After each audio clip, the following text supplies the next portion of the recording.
روایت کو ہم کوٹ کر رہے ہیں کہ ایک دن خلیفہ ثانی مولا علی کی خدمت میں آئے. مولا علی کے ساتھ جناب عباس جو ان کے چچا ہوتے ہیں وہ بھی موجود تھے. خلیفہ آ کر کہنے لگے کہ اے علی اور اے عباس، تم دونوں وہ ہو کہ جب پہلے خلیفہ بنے تھے تو تم دونوں ان کو رأیتماہو کاذبا آثما غادرا خائنا، تم دونوں اس پہلے خلیفہ کو کاذبن جھوٹا سمجھتے تھے، آثمن گنہگار سمجھتے تھے، غادرن یا خائنن دونوں لفظ موجود ہیں، اور دھوکے باز سمجھتے تھے اور خیانتکار سمجھتے تھے. کیا تم دونوں ایسا سمجھتے تھے؟ اور پھر یہ کہا کہ اور جب مجھے خلافت مل گئی تو تم دونوں رأیتمانی، تم دونوں مجھے بھی کاذبن آثمن غادرن خائنا، تم دونوں مجھے بھی جھوٹا سمجھتے ہو، گنہگار سمجھتے ہو، خیانتکار سمجھتے ہو اور دھوکے باز سمجھتے ہو. کیا تم دونوں مجھے ایسا سمجھتے ہو؟ صحیح مسلم کی روایت آپ کی بیان کر رہا ہوں. یہاں تک بھی اگر ہوتا تو بہت تھا، لیکن عجیب بات یہ ہے کہ جب انہوں نے سوال کیا کذالک، کیا تم دونوں مجھے ایسا سمجھتے ہو اور انہیں ایسا سمجھتے تھے، تو صحیح مسلم کا جملہ یہ ہے قالا نعم، ان دونوں ہستیوں نے بیان فرمایا ہاں ہم تم دونوں کو ایسا ہی سمجھتے ہیں. تو مجھے تو کچھ کہنے کی ضرورت نہیں ہے. آپ نے اس رافضی کا ویڈیو کلپ سماعت فرمایا. یہ رافضی اس کلپ کے اندر اس بات کا تاثر دے رہا ہے کہ ہم جو ابو بکر و عمر رضی اللہ عنہما کے متعلق عقیدہ اور نظریہ رکھتے ہیں، یہ عقیدہ اور نظریہ فقط ہمارا نہیں بلکہ علی المرتضیٰ شیر خدا رضی اللہ تعالی عنہ بھی ان کے متعلق یہی عقیدہ اور نظریہ رکھتے تھے. اور اس کی دلیل شیعہ مذہب کی کتب سے نہیں ہے بلکہ اہل سنت کی معتبر ترین کتاب صحیح مسلم سے ہے، کہ جس کے اندر واضح طور پر حضرت علی رضی اللہ تعالی عنہ حضرت ابو بکر و عمر کے متعلق جو عقیدہ اور نظریہ رکھتے تھے اس کا بیان ہے. سامعین گرامی، میں آپ کے سامنے اس بات کو واضح کروں گا. نمبر 1 کہ اس ذاکر نے کون سا جھوٹ بولا ہے، دھوکہ دینے کی کوشش کی ہے. نمبر 2، کیا یہ حقیقت ہے کہ علی المرتضیٰ شیر خدا رضی اللہ عنہ ابو بکر و عمر رضی اللہ عنہما کے متعلق یہی عقیدہ اور نظریہ رکھتے تھے جو اہل تشیع کا ہے، یا اس کے علاوہ کوئی اور عقیدہ اور نظریہ رکھتے تھے. نمبر 3، آپ کے سامنے اس بات کو بھی واضح کروں گا کہ اس روایت کے ذریعے شیعہ مذہب کی کس طرح بنیادیں ہل جاتی ہیں اور شیعہ مذہب بالکل دھڑام کر کے گر جاتا ہے، ختم ہو جاتا ہے. تو سب سے پہلے میں آپ کے سامنے وہ روایت پڑھوں گا مسلم شریف سے جس روایت کو اس رافضی نے بنیاد بنا کر اپنے جھوٹے عقیدے کو ثابت کرنے کی کوشش کی اور حضرت علی المرتضیٰ رضی اللہ تعالی عنہ پر اپنے عقیدے کو تھوپنے کی کوشش کی ہے. آپ کے سامنے مسلم شریف ہے جس کے اندر روایت کے الفاظ ہیں کہ حضرت عمر رضی اللہ تعالی عنہ اپنے گھر کے اندر تشریف فرما تھے، ان سے اجازت مانگی گئی حل لک فی عباس و علی، کیا آپ عباس اور حضرت علی رضی اللہ عنہما کو اندر آنے کی اجازت دیتے ہیں؟ قال نعم، فرمایا ہاں. فاذن لہما، تو ان کو اجازت دی گئی. فقال عباس، حضرت عباس رضی اللہ تعالی عنہ بولے یا امیر المومنین، اے امیر المومنین، اقض بینی و بین ھذا الکاذب الآثم الغادر الخائن، کہ میرے اور اس کاذب آثم غادر خائن کے درمیان فیصلہ فرما دیجئے. اب جو بیٹھنے ہوئے تھے حضرت عمر کے ساتھ انہوں نے سنا تو انہوں نے کہا فقال القوم اجل یا امیر المومنین، امیر المومنین جی ہاں، فقض بینہم وارحہم، کہ ان کے درمیان فیصلہ کر دیجئے اور ان کو راحت دے دیجئے. آگے حضرت عمر رضی اللہ تعالی عنہ بولے فقال عمر اتعیدہ، بیٹھیے، انشدکم باللہ الذی بِإِذْنِهِ تَقُومُ السَّمَاءُ وَالْأَرْضُ وَتَعْلَمُونَ أَنَّ رَسُولَ اللَّهِ صلی اللہ علیہ وسلم قال. جو ساتھ بیٹھے ہوئے تھے ان کو کہا کہ میں تمہیں اس ذات کی قسم دیتا ہوں، اس اللہ کی قسم دیتا ہوں جس کی اجازت اور حکم سے زمین و آسمان قائم ہے. کیا تم نہیں جانتے کہ رسول اللہ صلی اللہ علیہ وسلم نے فرمایا لا نورث ما ترکنا صدقہ، کہ ہمارا کوئی وارث نہیں بنتا، ہم جو چھوڑ کے جاتے ہیں وہ صدقہ ہوتا ہے. قالوا نعم، تو سب بیٹھے ہوئے افراد نے کہا جی ہاں ہم نے حضور سے ایسا ہی سنا ہے. ثم اقبل علی العباس و علی، پھر حضرت عباس اور حضرت علی کی طرف حضرت عمر متوجہ ہوئے. فقال، اور فرمایا انشدکما باللہ الذی باذنہ تقوم السماء والارض، کہ میں تمہیں قسم دیتا ہوں اس اللہ کی جس کے اذن سے زمین و آسمان قائم ہے، اتعلمان ان رسول اللہ صلی اللہ علیہ وسلم قال، کیا تم یہ بات نہیں جانتے؟ اللہ کے رسول صلی اللہ علیہ وسلم نے فرمایا، لا نورث ما ترکناہ صدقہ، ہمارا کوئی وارث نہیں ہوتا، ہم وارث نہیں بناتے، ہم جو چھوڑ کے جاتے ہیں وہ صدقہ ہوتا ہے۔ قالا نعم، قالا نعم، دونوں نے کہا، حضرت عباس اور حضرت علی نے، نعم جی ہاں، یعنی حضور نے ایسا ہی فرمایا ہے، ہم یہ بات جانتے ہیں۔ فقال عمر، حضرت عمر رضی اللہ تعالیٰ عنہ فرمانے لگے، ان اللہ جل وعز کان خص رسولہ صلی اللہ علیہ وسلم بخاصۃ لم یخصص بها احدا غیرہ، کہ حضور علیہ الصلوۃ والسلام کو اللہ تبارک و تعالی نے ایسی خصوصیات عطا کی ہیں جو اس کے علاوہ کسی کو عطا نہیں کی۔ قال ما آفا اللہ علی رسولہ من اہل القری فللہ وللرسول، کہ اللہ نے جو مال فے کے طور پر اللہ تعالیٰ نے اپنے رسول کو دیا بستی والوں کی ملکیت میں سے، تو وہ اللہ کا ہے اور رسول کا ہے۔ سورہ حشر۔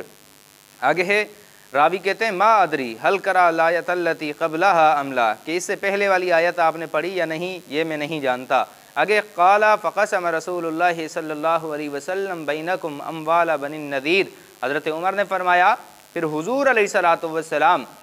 بنی نذیر کے جو اموال تھے تمہارے درمیان تقسیم فرمایا کرتے تھے۔ فواللہ مستأثر علیکم، اللہ کی قسم تمہارے اوپر کسی کو ترجیح نہیں دیتے تھے، ولا اخذھا دونکم، اور حضور سے تمہارے علاوہ کوئی نہیں لیتا تھا اس مال کو، حتی بقی ھذا المال، یہاں تک کہ وہ مال بچ جاتا۔ فکان رسول اللہ صلی اللہ علیہ وسلم، تو حضور علیہ الصلوۃ والسلام یاخذ منہ نفقۃ سنۃ، ایک سال کا خرچہ اپنی اہلیات زوجات کے لیے اس سے نکالتے تھے۔ ثم یجعل ما بقی اسوۃ المال، پھر جو بچ جاتا وہ بیت المال کے لیے رکھ دیتے، بیت المال میں جمع فرما دیتے۔ ثم قال، پھر حضرت عمر نے فرمایا، انشدکم باللہ الذی باذنہ تقوم السماء والارض اتعلمون ذلک، قوم سے کہا جو بیٹھے ہوئے افراد تھے کہ میں تمہیں اس ذات کی قسم دیتا ہوں جس کے حکم سے، جس کے اذن سے زمین و آسمان قائم ہے، کیا تم اس بات کو نہیں جانتے؟ قالوا نعم، تو سب نے کہا امیر المومنین ہم جانتے ہیں، ایسا ہی ہے۔ ثم نشد عباس وعلی بمثل ما نشد به القوم، پھر وہی قسم دی حضرت عباس اور حضرت علی کو جو قوم کو قسم دی تھی۔ اتعلمان ذلک، اور پھر پوچھا کیا تم یہ بات نہیں جانتے؟ قالا نعم،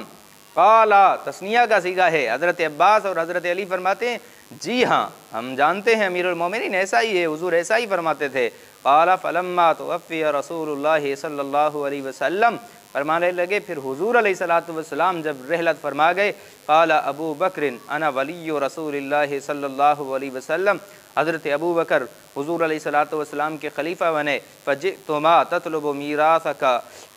من ابن اخیک، پھر تم دونوں آ گئے میراث کا مطالبہ لے کر، ایک اپنے بھتیجے کی میراث، ویطلب ھذا میراث امرأتہ من ابیہا، کہ ایک اپنی زوجہ کا میراث کا مطالبہ کرنے لگا۔ فقال ابو بکر، تو حضرت ابو بکر نے کہا، قال رسول اللہ صلی اللہ علیہ وسلم ما نورث ما ترکنا صدقہ، کہ ہم وارث نہیں بناتے، ہمارا وارث کوئی نہیں ہوتا، ما ترکنا صدقہ، ہم جو چھوڑ کے جاتے ہیں وہ صدقہ ہوتا ہے۔ فرأیتماہ کاذبا آثما غادرا خائنا، تو تم نے ان کو کاذب، آثم، غادر، خائن سمجھا۔ واللہ یعلم انہ لصادق بار راشد تابع للحق، اللہ جانتا ہے کہ وہ سچے تھے، وہ نیک تھے، وہ حق پر چلنے والے تھے، وہ حق کی اتباع کرنے والے تھے۔ ثم توفی ابو بکر، پھر حضرت ابو بکر صدیق رضی اللہ تعالیٰ عنہ رحلت فرما گئے۔ وانا ولی رسول اللہ صلی اللہ علیہ وسلم و ولی ابی بکر، پھر میں ابو بکر اور رسول اللہ صلی اللہ علیہ وسلم کے جانشین بنا۔ فرأیتمانی کاذبا آثما غادرا خائنا، پھر تم نے میرے ساتھ بھی وہی رویہ اختیار کیا، کاذب، آثم، غادر اور خائن والا۔ واللہ یعلم، اللہ جانتا ہے، انی لصادق بار راشد تابع للحق، کہ میں صادق ہوں، بار ہوں، راشد ہوں اور حق کی اتباع کرنے والا ہوں۔ فولیتھا، اور میں اس کا والی ہوں، اس کا میں نے تمہیں والی بنایا۔ ثم جئتنی انت وھذا، پھر تم اور یہ آ گئے، وانتما جمیع، اور تم سب جو بیٹھے ہوئے، امرکما واحد، تمہارا معاملہ ایک ہی ہے، تمہارا مسئلہ ایک ہی ہے۔ فقلتما ادفعها الینا، کہ یہ ہمارے حوالے کر دو۔ فقلت ان شئتم،